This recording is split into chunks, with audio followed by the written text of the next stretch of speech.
ایک لکڑہارا روزانہ لکڑیاں کاٹنے جنگل جاتا اور پھر شہر آ کر بیچ دیتا۔ ایک دفعہ اس نے جنگل کے سب سے بڑے درخت کو کاٹ دیا۔ لکڑہارا بہت خوش ہوا، وہ ساری لکڑیاں گھر لے گیا۔ اس نے سوچا اتنی زیادہ لکڑیوں میں سے بہت سارے پیسے کماؤں گا۔ اگلے دن جب وہ اٹھا تو پورے گاؤں میں شور تھا، کسی نے جنگل کے سب سے بڑے درخت کو کاٹ دیا ہے۔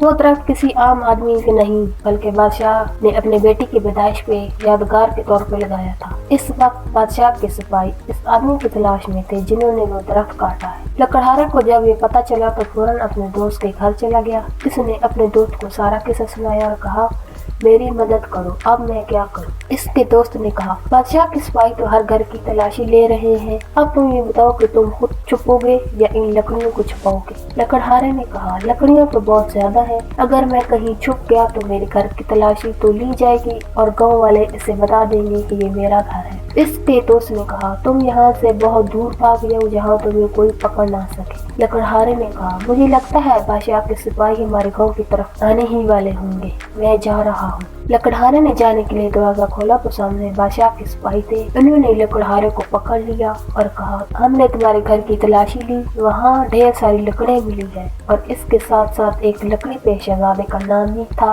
کیونکہ جب وہ 12 سال کا ہوا تو بادشاہ نے نشانی کے طور پر اس کا نام لکھوا دیا تھا۔ چلو بادشاہ کے پاس۔ لکڑہارا بہت ڈر گیا۔ جب اسے بادشاہ کے سامنے پیش کیا گیا تو لکڑہارے نے کہا، مجھے معاف کر دیں، مجھ سے بہت بڑی غلطی ہو گئی ہے، میں نے لالچ میں آ کر یہ سب کچھ کیا۔ بادشاہ نے کہا، تم نے جو کیا ہے اس کی سزا تمہیں ملے گی۔ مجھے یہ بھی پتہ چلا ہے کہ تم درخت کاٹ لیتے ہو اور اس کی جگہ دوسرا پودا بھی نہیں لگاتے۔ تمہیں اس ملک کا اصول نہیں پتہ کہ اگر درخت کاٹتے ہو تو اس کی جگہ ایک پودا بھی لگانا چاہیے۔ اب تمہیں 1 سال جیل کی سزا ملے گی۔